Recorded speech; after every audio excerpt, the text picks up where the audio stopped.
Chegamos ao último bloco do nosso Tome Ciência, hoje discutindo os grandes desafios da ciência a partir do exemplo da computação, um debate que estamos fazendo com o professor Washington Braga, da FAPERJ, o Ronald Scheller, do CBPF, o Celso Ribeiro, da UF, e o professor Heinz von Stark, que está sendo o guia da nossa discussão. Mas antes de eu voltar a palavra para ele, e já agradecendo a presença de todos vocês aqui, a colaboração, eu queria deixar um recado para vocês. Todos eles nos enviarão para colocar lá no site, você vai poder ver, dados de internet ou mesmo velho, tradicional livro, para que você possa discutir um pouco mais sobre o assunto, aprendendo sobre ele. Então, essas indicações serão úteis para quem quiser aprofundar o assunto. Bem, professor, vamos... desculpe, www.tomeciência.com.br. Esse é o endereço. Estamos falando de computador, eu já estou falhando aqui no meu. Bem, o último dos desafios da SBC. O quinto e último desafio é o desenvolvimento tecnológico de qualidade. Sistemas disponíveis, corretos, seguros, escaláveis, persistentes e ubíquos. É um monte de palavras para dizer que a gente quer fazer alguma coisa fidedigna, uma coisa que mereça confiança. Vocês, quando recebem uma conta de telefone, vocês acreditam no que está escrito ali? Dá para a gente acreditar? Às vezes dá. Como é que a gente pode verificar se aquilo está correto? Então, na realidade, nós temos que ter confiança no sistema de computação que está por trás, porque nós não temos outra alternativa. Suponha agora que a gente esteja desenvolvendo um software para controlar uma usina atômica. Aquela lá de Angra, você gostaria de morar do lado da usina se foi você que fez o software? Tem umas estatísticas que são um pouco tristes. Cerca de 50% do software entregue é entregue com defeitos graves. E não só isso, 50% do trabalho que pessoas gastam ao desenvolver software é desperdiçado em virtude de erros que precisam ser eliminados. Nós temos que mudar muito essa situação. Nós não podemos continuar produzindo software errado. Não é só erro de programação, é falta de compreensão, falta de entendimento do mundo real que nós estamos simulando através da computação. Isso volta, na realidade, ao segundo desafio, a modelagem. Nós não sabemos modelar corretamente e temos que aprender a modelar de uma forma satisfatória. Bem, eu vou dar só um pontapé aqui da bola para o alto a respeito da quantidade de software que tem hoje em qualquer produto. No telefone celular, já que citou a telefonia, na máquina fotográfica, no carro da gente, que não tem só um computador de bordo, mas tem todo um sistema de sensor e computação para medir o consumo, fazer. É complicado, Ronald. Como é que a gente pode... não me preocupo muito com a conta errada, porque a conta errada depois corrige, mas será que eu devo evitar entrar num avião moderno? É esse o recado que você está me passando? Será que é? Será que eu devo evitar entrar num avião moderno hoje, que é essencialmente controlado por software? Na realidade, não. Na realidade, não, porque, embora ali também tenha problemas, e já caíram aviões em virtude de falhas de software, existem regras extremamente rigorosas, controles muito rigorosos, quando você desenvolve software embarcado em aviões, o tal do avionics. As regras são extremamente rigorosas. A probabilidade de um erro continuar existindo, embora o avião esteja em uso comercial, é muito pequena. Existem erros, desconfia-se, por exemplo, que o acidente da TAM tenha sido um problema de software, porque, de uma certa forma, fica meio esquisito um sujeito ter a alavanca de motor toda para frente quando ele está em modo de frenagem, quando ela deveria estar toda para trás. Algum entretravamento não funcionou de acordo. Se isso era conhecido ou não, não sei, eu não vou discutir. Da mesma forma, nós sabemos que nas engenharias tradicionais já tem muitos problemas também. Eu fiz engenharia mecânica e aprendi um negócio chamado resistência dos materiais.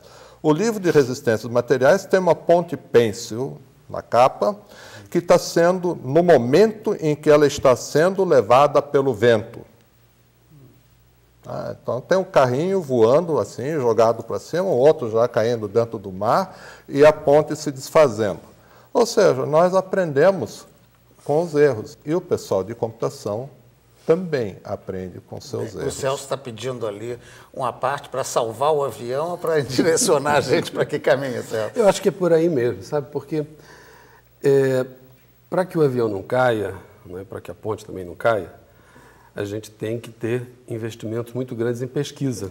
A gente tem que ter investimentos em pesquisa que permitam o desenvolvimento do software, do hardware necessário para satisfazer todos esses requisitos.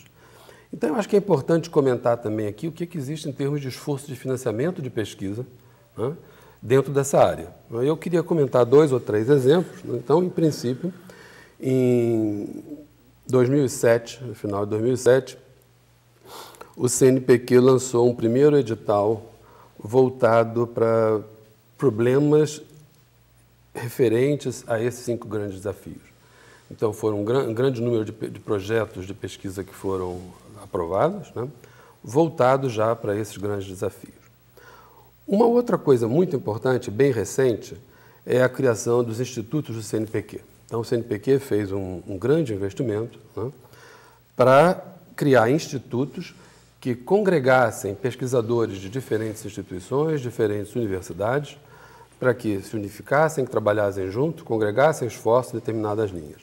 E um dos institutos que foi criado, que é o Instituto Brasileiro de Ciências da Web, né, é um instituto que congrega, então, a COP da UFRJ, a Universidade Federal Fluminense, a PUC e outras instituições do Rio de Janeiro. Né. Ao todo, são 10 instituições diferentes, com 80 pesquisadores trabalhando, que vão desenvolver pesquisas apoiadas pelo CNPq em questões ligadas às ciências da web. Quando a gente está falando de ciências da web, isso aí permeia quase todas as discussões que nós tivemos aqui. Né? Quando a gente está falando em ciências da web, nós estamos falando em modelagem matemática. Né? Como é que você modela a comunicação entre os usuários da web? Como é que você modela o tráfego de informações dentro da internet? Como é que você trata a questão da segurança, dos equipamentos que vão ser utilizados para acessar a web?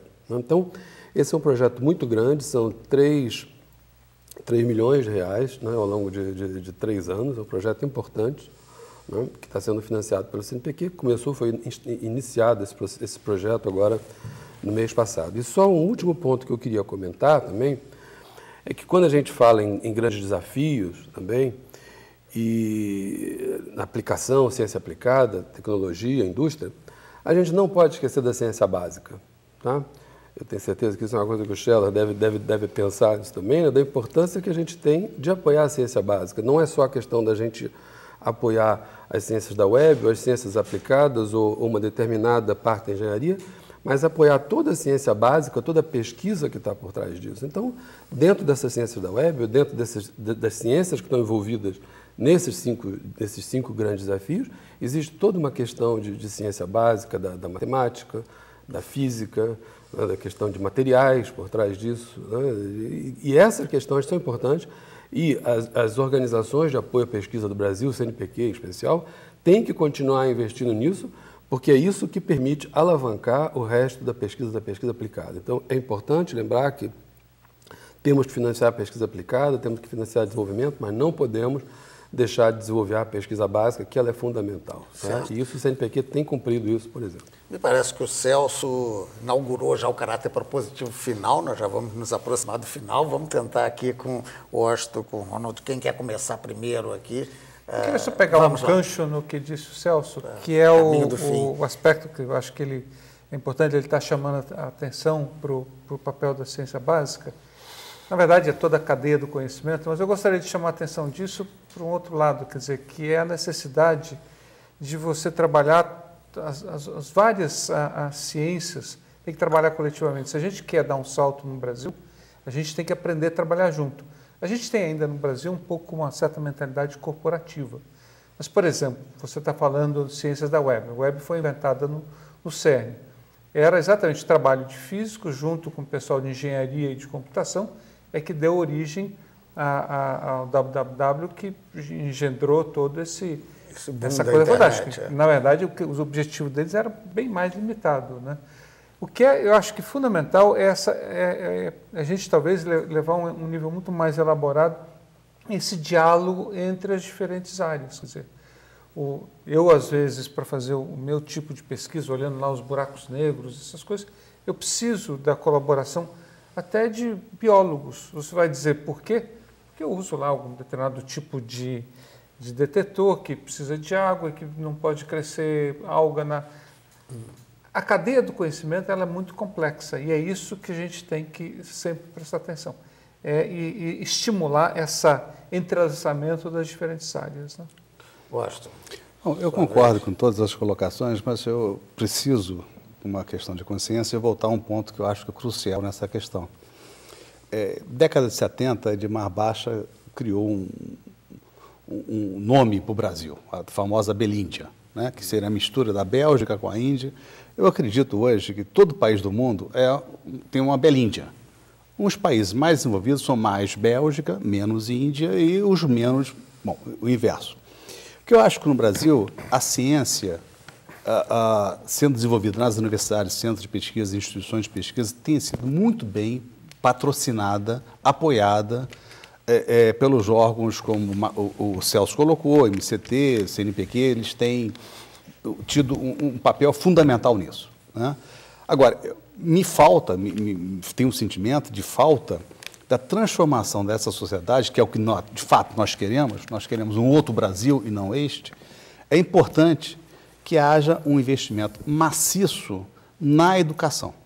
Quer dizer, é claro que o MCT tem um papel fundamental, o CNPq e tal, mas falta no Brasil um treinamento mais rigoroso, uma reengenharia da educação que permeia, claro, a faculdade de pedagogia, não tenha dúvida, mas acho que permeia o resto da sociedade. Então, acho que o grande desafio que a gente precisa resolver nesse país, se nós, de fato, quisermos melhorar a porcentagem bélgica do Brasil, da nossa Belíndia, né? Um exemplo, eu vendo uma reportagem de televisão... Na verdade, a porcentagem mais pobre, no caso. Não, eu quero aumentar a porcentagem da Bélgica, né? Então, eu estava vendo um noticiário falando sobre trânsito na cidade do Rio de Janeiro, e o repórter estava falando...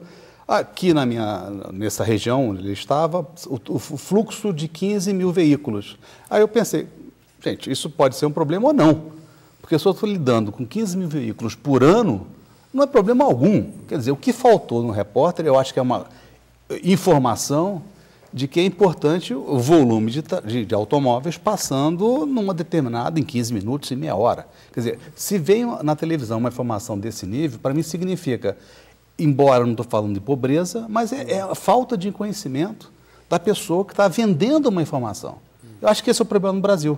Tem a Bélgica, com o CNPq sendo apoiada, né? Mas acho que a população brasileira não está informatizada num conceito inteligente, né? Nós estávamos falando do uso efetivo da informação, do conhecimento. Eu acho que esse é o ponto mais crítico, né, dessa questão toda. Bem, e nós chegamos aqui ao final do nosso tempo. Queremos mais uma vez agradecer a presença tanto do Washington quanto do professor Ronald Schiller, do professor Arndt, lá da PUC, e o Celso Ribeiro. Agradecer e deixar uma mensagem para vocês. Falamos aqui de grandes desafios da ciência e eu acho que pela fala final do Washington me parece que o grande desafio ainda é de melhorar cada vez mais o nosso conhecimento, o nosso acesso ao conhecimento, que é no caso, uma pequena partícula do que nós estamos fazendo aqui com o programa, querendo que você tenha acesso a esse conhecimento e se estimule a saber cada vez mais. Até a próxima semana, portanto.